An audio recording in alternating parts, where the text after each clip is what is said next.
Hello everyone. तो क्या हाल चाल है आप सभी के। उम्मीद करते हैं सब अच्छे से होंगे और आप लोग अपने एग्ज़ाम की तैयारी भी अच्छे से कर रहे होंगे।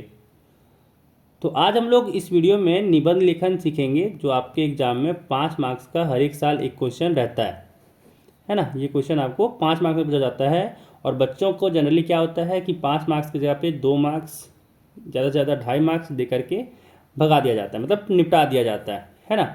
तो आपको भी इतना मार्क्स ना मिले, इससे ज़्यादा मिले, इसके लिए आपको कैसे लिखना चाहिए ये यहाँ पे इस वीडियो में आपको सीखने को मिलेगा। तो ये वीडियो आपके लिए बहुत ही इंपॉर्टेंट रहेगा, क्योंकि 5 मार्क्स लाना यहाँ पे बहुत ज़रूरी है आपके मार्क्स को अच्छा लाने के लिए। और निबंध लेखन एक ऐसा यहाँ पे जरिया है आपका मार्क्स बढ़ाने के लिए कि आपको बहुत मुश्किल होगा नंबर काटने के लिए, अगर आप सही से लिखें तो। ठीक है, स्टार्टिंग आपका अगर सही रहा ना, तो आपको देखिए, कोई भी टीचर जब कॉपी चेक करता है तो स्टार्टिंग का 5-7 लाइन ही पढ़ता है। तो वो चीज़ आपको बहुत अच्छे से लिखना है ताकि वो टीचर को इम्प्रेस कर सकें, है ना। फिर बाकी तो वो पढ़ेगा नहीं, बाकी बात आपको नंबर देगा ही वो, है ना। तो अगर आप इस तरीके से जैसे बता रहे हैं भी उस तरीके से लिखिएगा तो आपको यहाँ पे फुल मार्क्स मिलेगा। अगर कटेगा भी तो ज़्यादा से ज़्यादा आधा से 1 नंबर कटेगा, है ना। 4 मार्क्स मिनिमम तो यहाँ पे आपका रखा हुआ ही है। तो करते हैं इस वीडियो का शुरुआत। उससे पहले कि अगर आप हमारे चैनल पर नए हैं तो चैनल को सब्सक्राइब कर लीजिएगा। इस तरह के आपको यहाँ पे वीडियो मिलता रहता है जो आपके विषय के लिए इम्पोर्टेंट रहता है। चलिए शुरू करते हैं वीडियो को। तो इस वीडियो में हम लोग राष्ट्रीय एकता, जो आपका टॉपिक है अगर दिया हुआ रहेगा, तो उसके बारे में कैसे निबंध लिख सकते हैं, है ना। राष्ट्रीय एकता, तो पहले यहाँ पे अर्थ और महत्व कि भाई राष्ट्रीय एकता है क्या और इसका महत्व क्या है ये जान लें, है ना। तो क्या है कि राष्ट्रीय एकता का तात्पर्य है राष्ट्र के सब घटकों में भिन्न बना रहना। राष्ट्र के सब घटकों में भिन्न विचारों और भिन्न आस्थाओं के होते हुए भी आपसी प्रेम, एकता और भाईचारे का बना रहना, है ना। अर्थात देश में भिन्नताएं हो फिर भी सभी नागरिक राष्ट्र प्रेम से ओतप्रोत हो, है ना। कि सभी इतना भिन्नताएं होने के, जैसे भाषा के, धर्म के अनुसार इतना भिन्न है, इसके बाद भी नागरिक के पास क्या है, राष्ट्र प्रेम है। ठीक है, इसी कारण से यहाँ पे कोई ज़्यादा विवाद नहीं होता। कह रहा कि देश के नागरिक पहले भारतीय हो फिर हिंदू या मुसलमान, है ना। कि जो भी देश के नागरिक हैं वो पहले हिंदुस्तान के होंगे, बाद में वो हिंदू या मुसलमान होंगे। ठीक है, आगे देखिए, कह रहा राष्ट्रीय एकता का भाव देश रूपी भवन में सीमेंट का काम करता है।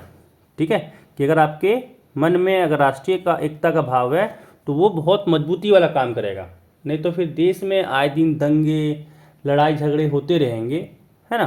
इसी कारण से यहाँ पे एकता बहुत ज़रूरी है। कह रहा भारत में विभिन्नता, है ना, कि भारत अनेकताओं का देश है। यहाँ अनेक धर्मों, जातियों, वर्गों, संप्रदायों और भाषाओं के लोग निवास करते हैं। यहाँ के लोगों का रहन सहन, खान पान और पहनावा भी भिन्न है। भौगोलिक, सामाजिक और आर्थिक असमानताएं भी कम नहीं है। ठीक है, अक्सर यहाँ पे भारत में कहा जाता है कि हर एक 5 किलोमीटर के दायरे में भाषा आपका बदल जाता है ना। तो ये यहाँ पे बहुत ज़्यादा ही भाषाएं बोली जाती हैं। इसी कारण से यहाँ पे भाषा छोड़िए, बहुत तरह के धर्म हैं, जाति हैं, संप्रदाय हैं, है ना। तो बहुत सारे लोगों के हैं, बहुत सारी विभिन्नताएं हैं, है ना। फिर भी एकता है। यहाँ पे क्या क्या अगला कि अनेकता में एकता कैसे है वो बताया गया है कि भारत में विभिन्नता होते हुए भी एकता या अविरोध, है ना, अविरोध विद्यमान है। यहाँ सभी जातियाँ घुल मिलकर रहती रही हैं। यहाँ प्रायः लोग एक दूसरे के धर्म का आदर करते हैं, है ना। कि भाई अगर हिंदू है तो मुस्लिम धर्म वाले को यहाँ पे आदर करता है उसके धर्म का, और अगर वो मुसलमान है तो वो हिंदू के पर्व का यहाँ पे ध्यान रखता है, सम्मान करता है। अगर आदर ना भी करे तो दूसरे के प्रति सहनशील है, अगर आदर नहीं भी करता है तो सहनशील है। जैसे बहुत सारे देखे होंगे कि भाई अभी जैसे यहाँ पे रोज़ा चल रहा है तो इसमें सब बहुत ज़्यादा हिंदू लोग भी भाई सपोर्ट करते हैं। चलिए देखिए आगे, राष्ट्रीय एकता के बाधक तत्व, भारत की राष्ट्रीय एकता के लिए अनेक खतरे हैं, है ना। कह रहा सबसे बड़ा खतरा है कुटिल राजनीति। ठीक है, यहाँ के राजनेता वोट बैंक बनाने के लिए कभी अल्पसंख्यों में अलगाव के बीज बोते हैं, कभी आरक्षण के नाम पर पिछड़े वर्गों को देश की मुख्य धारा से अलग करते हैं। इस देश के हिंदू, मुसलमान, सिख, ईसाई सभी परस्पर प्रेम से रहना चाहते हैं, लेकिन भ्रष्ट राजनेता और उन्हें बांट कर रखना चाहते हैं।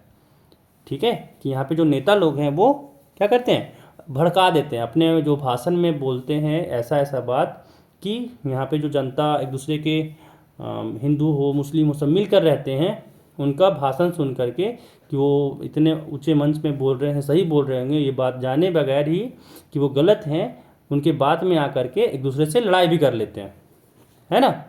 चलिए, तो उन्हें उस चीज़ को ध्यान रख करके अपने मन से सोचना चाहिए कि हाँ इसके साथ लड़ना चाहिए या नहीं लड़ना चाहिए, फिर लड़ाई करना। ऐसे ही नहीं कि मन में बस बोल दिया है नेता तो वही हम लड़ाई कर लिए। ठीक है, चलिए आगे देखिए। यहाँ पे कह रहा है कि लेकिन भ्रष्ट राजनेता उन्हें बांट कर रखना चाहते हैं ना, कि यहाँ पे जो भी इस देश के हिंदू, मुस्लिम, सिख, ईसाई सभी परस्पर प्रेम से रहना चाहते हैं, लेकिन भ्रष्ट राजनेता उन्हें बांट कर रखना चाहते हैं।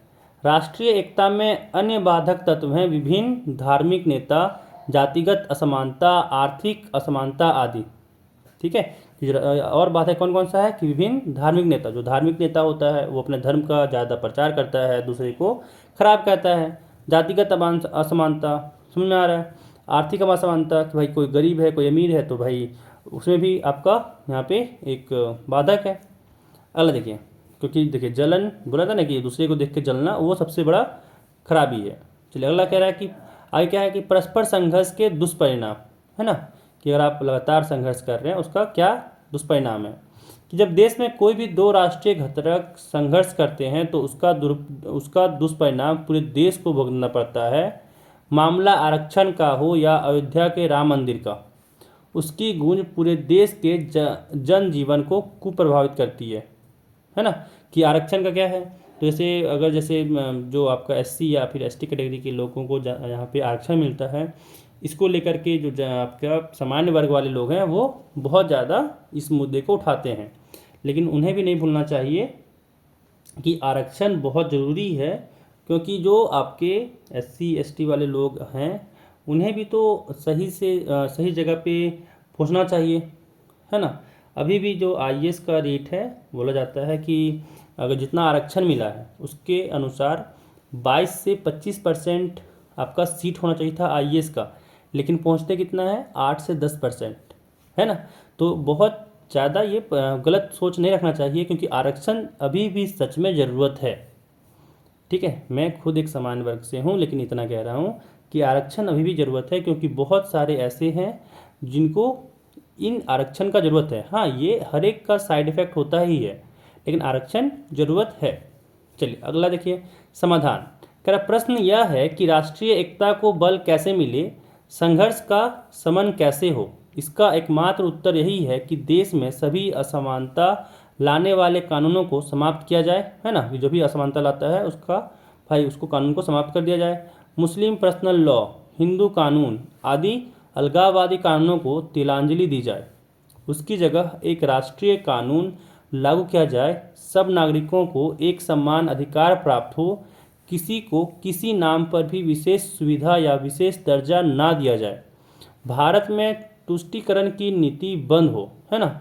राष्ट्रीय एकता को बनाने का दूसरा उपाय यह है कि लोगों के हृदयों में परस्पर आदर एवं प्रेम का भाव जगाया जाए। यह काम साहित्यकार, कलाकार, विचारक और पत्रकार कर सकते हैं। ठीक है, तो ये आपका लिखने का तरीका रहना चाहिए, जिससे आपको 5 मार्क्स आपको मिले ही मिले। अगर आपका शुरुआत का अगर वो पढ़ लें और उसको दिमाग में जच जाए तो आपको 5 का 5 मार्क्स मिलता है। निबंध एक ऐसा राइटिंग सेक्शन में आपका आता है हिंदी का कि आपको 5 में 5 मार्क्स मिल जाएगा। ठीक है, तो बस इस वीडियो में इतना ही, मिलते हैं फिर अगले वीडियो में। खूब ख्याल रखिएगा अपना। चलिए बाय।